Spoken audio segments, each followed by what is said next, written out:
Ang pagkakahati ng imperyo sa taong 337 AD, isang imperyo ang yumanig sa kasaysayan, hindi dahil sa pananakop kundi sa pagkakahati.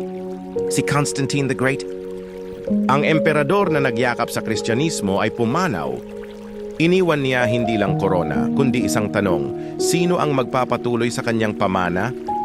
Tatlong anak ang humati sa Roman Empire. Constantine Damos sa kanluran, Constans sa gitna, at Constantius II sa silangan.